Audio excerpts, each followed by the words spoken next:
c'est aussi bien que je parle après le ministre de l'économie et des finances et puis le ministre de l'Industrie et du Commerce. Je pense qu'ils ont vraiment campé le décor pour me permettre de pouvoir agir, expliquer un certain nombre de choses parce que la politique extérieure d'un pays ne peut être assise que sur ce qui se passe de réel dans le pays par rapport à la vision qui est décidée dans le pays. Et je vais vraiment essayer de marcher dans leurs pas. On m'a demandé de venir parler de souveraineté diplomatique. J'ai essayé de réfléchir moi-même comment je vais définir ça. Parce que c'est assez compliqué, parce que la diplomatie déjà est souveraineté en soi. Donc comment pouvoir vraiment définir qu'est-ce qui est la souveraineté diplomatique.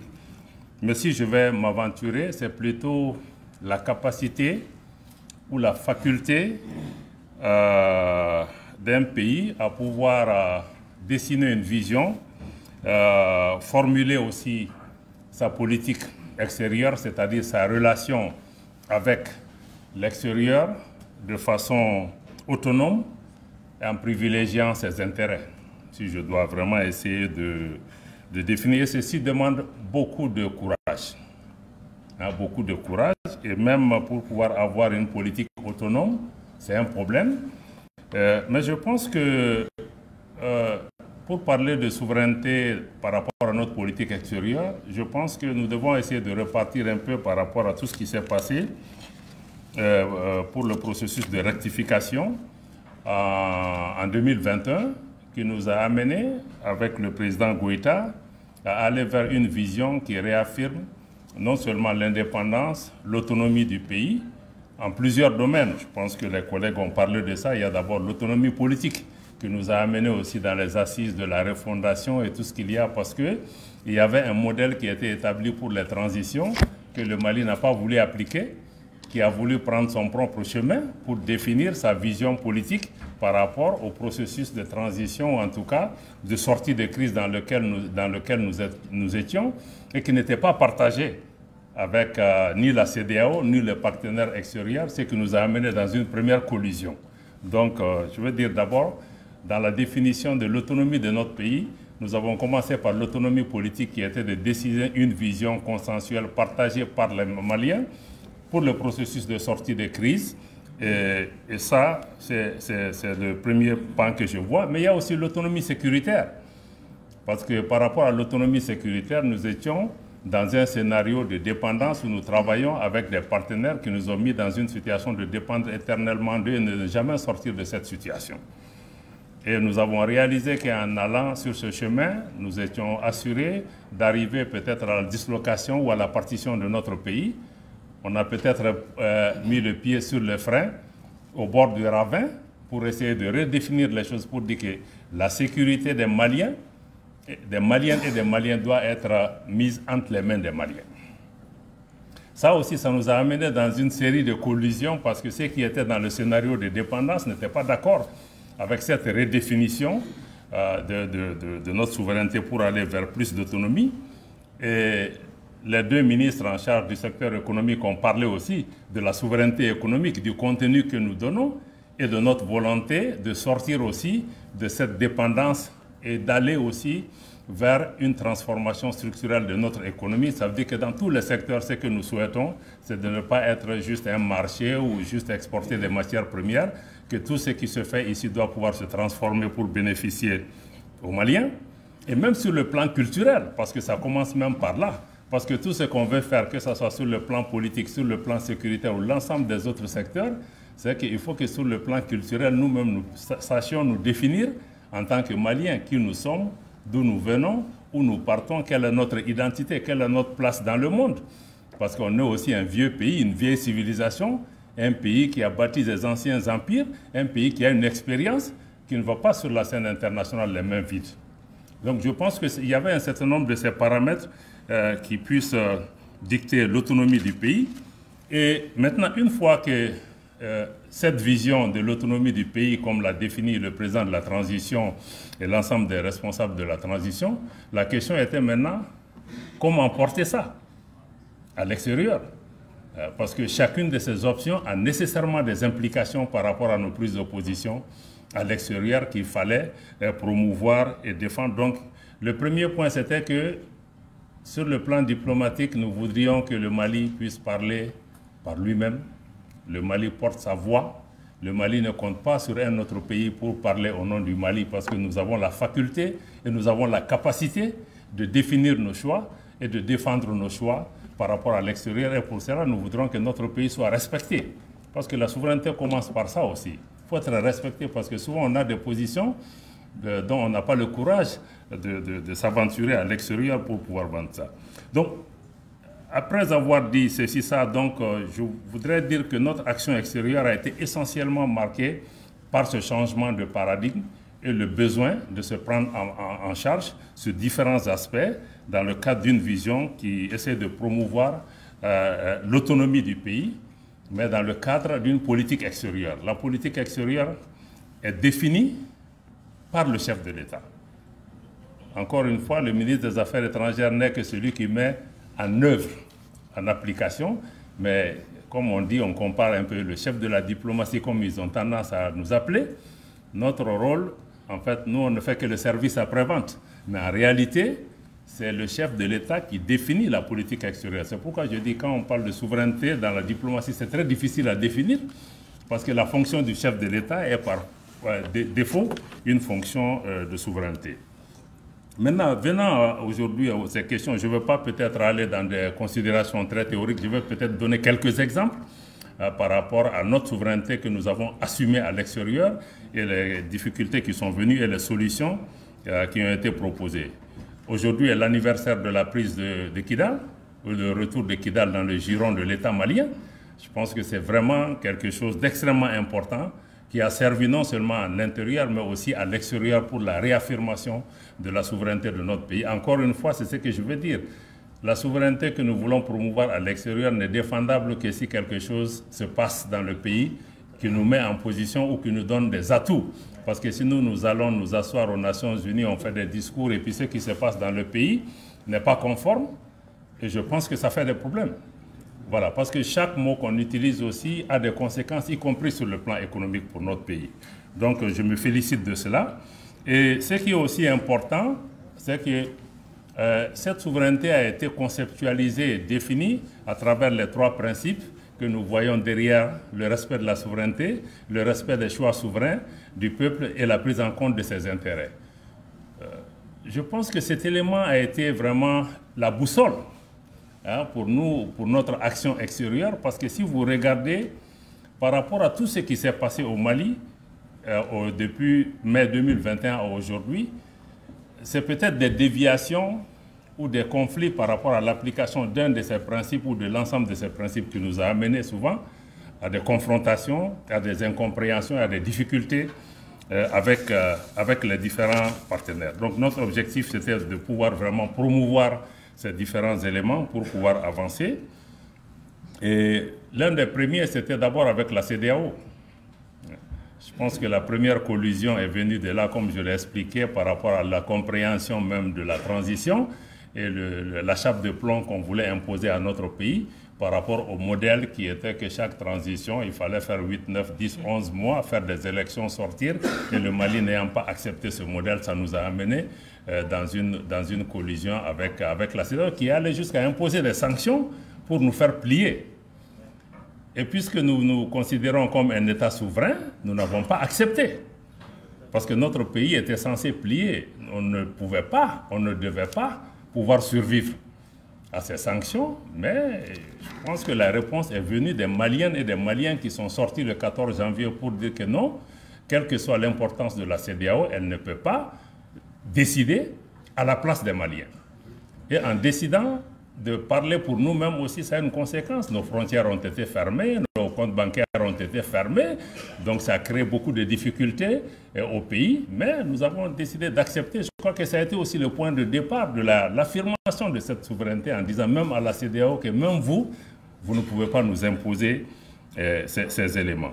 Donc je pense que ça a été un point essentiel dans l'affirmation de la souveraineté et l'application des trois principes. L'autre aussi, c'est par rapport à l'aménagement. Je préfère vous donner des exemples concrets. Parce que la MINUSMA aussi, c'est que le Mali a dit, bon, notre sécurité repose sur nous-mêmes. Et là, nous avons une mission internationale qui était là et qui nous installait dans un scénario de dépendance et qui, à la fin, est devenue même une menace pour notre sécurité en instrumentalisant les droits de l'homme, un certain nombre de questions. Je crois que la conséquence logique, c'était un moment, le Mali n'aurait jamais pu prendre sa sécurité en main avec cette présence de forces étrangères. Donc il fallait mettre un terme à cela pour pouvoir nous-mêmes assumer. C'est pourquoi je dis que chaque décision a des implications financières, politiques, économiques, et il y a chaque fois un prix à payer par rapport à ces choix. Donc l'aménagement a été une des grandes déviations que nous avons dû fixer. Avec la France aussi, ça a été le même problème. Parce que la France, ancienne puissance coloniale, pensait que le Mali était sa propriété dont elle pouvait disposer comme elle l'entendait, y compris sur le plan sécuritaire politique. Bon, nous étions dans une autre démarche de prise en charge et d'autonomie. Donc, forcément, nous devons entrer en collusion avec l'ancienne puissance coloniale pour essayer de déconstruire tout ce qui a été construit les précédentes années. La chape politique sur le plan sécuritaire, sur le plan économique, les différents accords de défense qu'on a dû dénoncer, et l'expulsion de l'ambassadeur de France qui est venu un peu en amont par rapport à cette question, la sortie de la force Barkhane. Donc l'ensemble de ces questions sont venues. Je vais vous donner juste des repères parce que les gens pensent qu'on est juste des illuminés, on se lève le matin chaque jour, on prend une nouvelle décision sans aucune base. Non, c'est pour vous dire que chacune de ces actions qui ont été posées vont dans un cheminement normal. Parce que si vous regardez chacun de ces incidents, c'est qu'il y a eu une déviation par rapport à un de ces principes. On aurait pu laisser passer, mais nous, on a décidé de s'assumer quel que soit le prix. Et je crois que notre pays est respecté aujourd'hui à l'extérieur à cause de cela, parce que les gens, moi je me souviens, il y a quelque temps, quand les gens voulaient attaquer le Niger, il y a eu des discussions aux Nations Unies. Et les diplomates se demandaient, quand le Mali et le Burkina ont décidé d'entrer en guerre, quand on va attaquer le Burkina et le Niger, bon, les diplomates ont demandé à certains, et les gens ils sont allés à certains diplomates pour est-ce que c'est sérieux ce qu'ils veulent faire? Mais quelqu'un leur a répondu que vous avez intérêt à prendre ces Maliens au sérieux. Parce que depuis que la transition a commencé, toutes les décisions qu'ils ont annoncées, ils ont appliquées. Voilà. Donc ça, c'est vous dire que ça donne aussi, parce que ça ne sert à rien de décider des choses, parce qu'il y a beaucoup de pays africains qui veulent faire comme le Mali, quand on les voit à l'extérieur dans les réunions, ils viennent, ils applaudissent, ils sont d'accord avec nous. Mais il y a peu de gens qui sortent pour le dire, parce que ça a des conséquences. Que les gens. Donc je pense que cette crédibilité internationale que le Mali a pour dire que bon, c'est un pays qui a une voix, qui a des principes, qui est prêt à assumer cette décision est extrêmement importante. Je pense que c'est ce qui nous a amené les mêmes conclusions par rapport à l'accord d'Alger et le rôle de l'Algérie par rapport à son application, qui considérait que c'était pratiquement son accord pour le Mali, en définitive. Donc le Mali est sorti de ça pour dire que nous voulons chercher la paix entre Maliens par notre propre chemin, sans avoir un parrain extérieur par rapport à cette question. Et aussi, ça nous a parlé de ça. Je pense que l'autre point qui est important dans notre action extérieure aussi, par rapport à l'autonomie, parce que nous sommes sortis d'un système néocolonial ou colonial où pratiquement, bon, c'était la France qui faisait tout pour nous, c'est la France qui nous disait virez à gauche, virez à droite, n'allez pas devant, allez derrière. Bon, puisqu'on est sorti de cela, le Mali a décidé désormais que nous allons parler, travailler, et avoir des relations avec qui nous souhaitons dans le seul intérêt des Maliens. Et que nous n'avons pas besoin de permission, nous n'avons pas besoin de tutelle pour pouvoir faire cela. Et c'est dans ce cas qu'il y a eu un virage important dans notre action diplomatique d'aller vers la diversification de nos partenaires. Et c'est pourquoi on s'est tourné vers des pays comme la Chine, la Russie, dit que chaque partenaire, en fonction de sa valeur ajoutée, nous allons aller, si c'est la Russie qui répond à nos préoccupations sur le plan sécuritaire, nous le ferons. Et nous n'avons pas besoin de demander la permission de quelqu'un en particulier par rapport à ça. Je crois que le ministre Sanou en a parlé un peu, je crois que je veux peut-être dire ça. La diversification des partenariats inclut aussi les partenariats économiques. Parce qu'autrefois, c'était la France, c'était d'autres puissances qui étaient pratiquement là pour pouvoir dessiner même le contenu des arrangements économiques, des contrats commerciaux, comment gérer nos économies, comment gérer même nos entreprises. Et nous sommes sortis de cela. Aujourd'hui, quand nous discutons avec les partenaires, nous n'allons pas dans des schémas de misérabilisme, de dire qu'on est là pour tendre la main, ceci, cela. Mais aussi, je pense qu'entre les pays, ce n'est pas à dire que nous avons tout ce dont nous avons besoin. Aucun pays, même les États-Unis, ne peut être autosuffisant. Mais c'est de pouvoir nous valoriser nous-mêmes. Parce qu'autrefois, on pensait qu'on était tellement pauvres que, bon, c'est nous qui avons besoin des autres. Mais vous voyez que ceux dont on a besoin, quand on les chasse, ils ne veulent pas quitter nos pays. Ça veut dire qu'il y a un problème. Ça veut dire que nous sommes assis souvent sur des richesses où nous sommes les derniers à nous rendre compte que nous sommes riches. Or, je pense que notre paradigme, c'est mental d'abord. Si tu n'as pas compris que tu vaux quelque chose, tu ne voudras rien. Parce que même celui qui viendra négocier, il ne te donnera pas la valeur. Aujourd'hui, quand eux, ils négocient les accords communs, ils font parce qu'on a compris ce qu'on a, on a compris le besoin des autres qui ne peuvent pas se passer de certains de ces arrangements pour vivre. Je crois que ça vous met dans une autre position de dessiner des partenariats qu'on appelle gagnant-gagnant et de sortir de ce schéma, juste de dire l'aide au développement. C'est utile peut-être pour créer des effets catalytiques de développement, mais l'aide n'a développé aucun pays. L'aide n'a développé aucun pays. Et l'aide était souvent un moyen d'assujettissement. Donc ça peut être utile seulement si tu sais ce que tu veux, souvent. Voilà, celui qui vient, il faut que toi tu définisses dans quelle direction tu veux que cette aide, si ça va dans le cadre de ta vision, tu prends si ça peut t'aider à sortir un moment d'une certaine situation. Il me semble que ça c'est extrêmement important. Et même sur la scène internationale, le Mali a fait quelque chose d'extrêmement important qui affirme notre autonomie et notre indépendance. C'était par rapport à la question du statut de porte-plume. Je crois que le Mali est le premier pays en Afrique qui est parti aux Nations Unies, au Conseil de sécurité, pour dire que nous n'acceptons plus que la France soit notre porte-plume. Et le jour où le Mali a demandé ça, je pense que jusqu'à aujourd'hui, les Nations Unies n'ont même pas de scénario de réchange parce que ce n'était pas prévu qu'un pays vienne dire que moi, je ne veux pas que l'ancienne puissance coloniale soit mon porte-plume et ils n'ont pas de scénario de réchange qui va être ton porte-plume. Mais nous l'avons imposé. Nous l'avons imposé, et même si la France a essayé de travailler avec d'autres pays, nous avons estimé que notre pays était majeur et que nous avons été à l'école au même titre que les autres et que nous pouvons nous-mêmes, nous avons une main, nous pouvons tenir notre plume et nous avons une voix pour défendre nos pays. Et je pense que c'est important. Vous voyez que même dans le passé, quand on partait à la Banque mondiale, FMI, les gens étaient contents d'être appelés bon élève du FMI ou bon élève de la Banque mondiale. Tu vois, c'était une infantilisation de nos pays. Donc aujourd'hui, il faut que nos pays aillent, si on veut aller à la Banque mondiale ailleurs, mais il faut qu'on aille, on a nos positions, on a des visions pour nos pays, on a une ambition pour nos pays, mais il faut qu'on ait juste le courage de s'asseoir. Ceux devant qui nous parlons, on a été dans les mêmes écoles. Et souvent, beaucoup d'entre nous sont mieux formés que certains de ces gens. Donc, pourquoi on va être complexé pour dire que nous voulons que la France soit notre porte-parole pour que la Grande-Bretagne... Mais ton porte-parole même, il a d'autres intérêts pour toi. Donc, il faut que le pays soit mature par rapport à cette question. Donc, ça a été aussi un élément important. Nous, essentiellement, par rapport à l'action diplomatique, comme je le disais, notre objectif, de façon générale, c'est de pouvoir expliquer ce qui se passe dans le pays. Quelle est cette nouvelle vision que nos autorités sont en train d'asseoir? Comment contrer toutes ces velléités de sanctions, de diabolisation ou de créer des problèmes pour notre pays à l'international? Comment partager avec les partenaires, les amis ou même ceux qui ne sont pas des amis, la vision du pays, la vision des autorités par rapport à ce qui se passe? Parce qu'il y a beaucoup...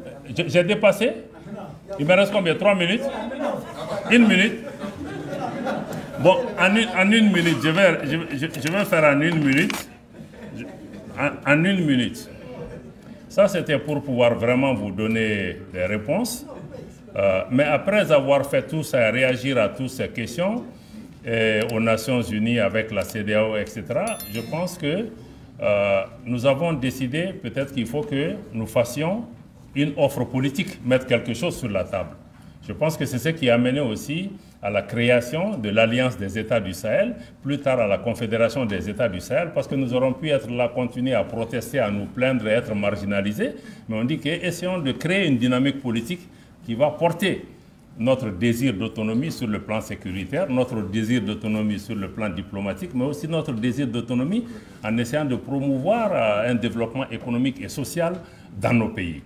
Et je pense qu'aujourd'hui, si vous voyez, si on compare aujourd'hui l'AES avec les autres organisations, je pense que nous avons plus, Gagna veut que je termine, nous avons plus d'autonomie, encore je reviens à la définition initiale pour pouvoir terminer, je pense que la diplomatie c'est essentiellement vraiment la capacité et la faculté d'un pays de pouvoir articuler ses positions, de pouvoir défendre ses intérêts, de pouvoir assumer ses intérêts, de travailler dans l'intérêt de ses populations et de pouvoir dessiner des alliances, des amitiés, des partenariats, des relations qui lui permettent aussi de pouvoir créer les interdépendances nécessaires parce qu'un pays seul ne peut pas survivre.